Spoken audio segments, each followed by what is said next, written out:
You're watching KRONON, streaming now from KRON 4, the Bay Area's local news station. San Francisco is closing 2 major vaccination sites as the city reports 81% of residents are already immunized. The City College of San Francisco and Moscone Center South vaccination sites will be closing their doors within the next 3 weeks. The City College site will be closing this Saturday and the Moscone Center will be closing on July 14th. The news comes as officials report that San Francisco is the first major city in the nation to reach over 80% of residents with at least 1 vaccine dose. But for those still looking to book an appointment for a vaccine, the city will continue distributing doses through several health clinics, pharmacies, and neighborhood and mobile sites. It's been just over a week now since the state has fully reopened, and many of your favorite businesses are ready to bounce back. And if you're looking for a good laugh, or just a fun evening out, the San Jose Improv Club is back in business. After being closed for over a year and a half, the venue is finally reopening today. And here to talk with us now is San Jose Improv's General Manager, David Williams. David, I'd like to first say congratulations on reopening. It must have been a very tough year for you guys. Talk to us about what it's been like over the last 15 months or so.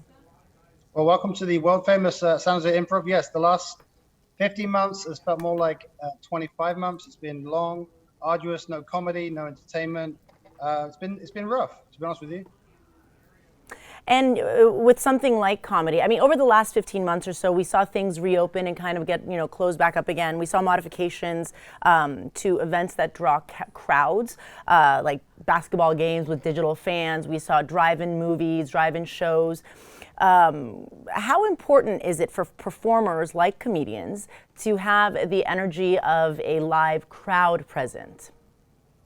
I mean, yes, there's nothing like a live crowd. And this is no offense to Zoom or any of those shows. They did what we needed to do, but the live entertainment and the immediate feedback from the guest is unmatched, and it's electric. So yeah, it's important to them, it's important to us, and we miss that feeling.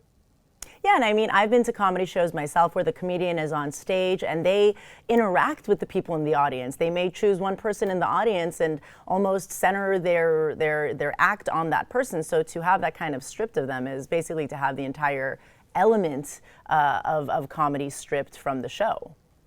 No, exactly, 100%. Again, there's nothing like live entertainment and the immediate feedback from the guest and the banter that goes back. And people come to the show knowing that if they're going to sit near the front or knowing if they heckle, then they're going to get treated a certain way from the comedian. And it's a great feeling from both sides. And I think from the guest and from the comedian, they both miss it. Absolutely. Now, restrictions have been lifted, but there are certain things that some businesses keep in place that are, I guess, somewhat compliant with what health regulations were in place before. Are there any restrictions or I guess changes that have been made to the San Jose Improv Club, whether it be distancing of chairs or anything like that the club is now implementing? So we're following CDC restrictions or guidelines rather. And so as far as social distancing, no, we're 100% capacity. We are asking our guests that are not vaccinated to wear a mask. Guests that are vaccinated, they don't have to wear a mask.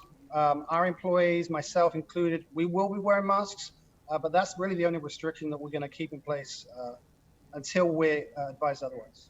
It's nice to know that, as things reopen, because again, things opened during the last 15 months, but it was a very bizarre way to live. It's nice to know that now that things are reopening without those restrictions, with the exception of seeing some people wearing masks, everything is going to be going back to normal. Yeah, no, full service. We have a full restaurant, full bar, so that will not change. Now, what are some things that people can look forward to with the reopening? I see we have a lineup on the screen. We've got Preacher Lawson, John Polar Bear Gonzalez, Angela Johnson, Russell Peters, and Vicente Fernandez. I mean, these are some pretty big names that are coming out in the month of July. What can people expect? Well, so this entire time we've been closed down, the whole 15 months, we have continued to book and move around like a chessboard pieces because the comedians, they want to get back on stage as much as we want them back on stage. So literally at the beginning every month, we would get together with our booking department and giving you some great inside information in and say, hey, whoever it is, do you want to cancel? You want to postpone? So we've got a great month coming up, but quite honestly, we got a great minimum 14 weeks of great shows. I can't tell you all of them, but I will tell you there's some big names. You just have to keep an eye on our website, sanjoseimprov.com, but there's some very, very, very big names coming to our club that you might not have seen before at some of the clubs. You know, before they would do stadiums, but they're coming back to the clubs. And it's nice that you guys at the Improv utilize that time to reach out to the talent, to reach out to the big names, to kind of book them and have them kind of ready in the queue. So when you do reopen, that they're there, and fans and people that come to the Improv will have a chance to see people that maybe they wouldn't normally be able to see in a venue that's not a stadium. Correct, and we feel very blessed to have these guys. Again, they might normally do a stadium, but they're going to come to what's considered a smaller club. But instead of doing one night at a stadium, they're going to be doing 6, 7, 15 sold out shows. So there'll be plenty to go around. Again, just keep an eye on the calendar. But yeah, it's great to have that relationship with them. We can't wait to have them back, and they can't wait to come back. I will say I've seen comedians perform in both stadiums and smaller clubs, and it's a very different vibe. It's much cozier, in my opinion. I prefer the smaller clubs because you almost feel, although you're not really interacting with the comedian, or I never have, but you almost feel it's more of a personal connection with the comedian, whereas in a stadium you have thousands of people around you. So it is a very different, and I enjoy that smaller club, as you say, environment much more. David, is there, what's your website? Where can people get more information? Where can people buy tickets? And where can people kind of stay on top of what's going to be coming in these next few weeks that you can't disclose to us right now? So sanjoseimprov.com is our website, and you'll be able to find about what's coming up, who's coming up, some announcements, some maybe secret shows that are coming up, any reservations you want to make. But yeah, sanjoseimprov.com. Well, I will say the last 15 months, if there was ever a time we needed laughter, it was then, but we're going to be making up for our lost time now. David, thanks so much for joining us today. Thank you very much. Thanks for having me. Of course.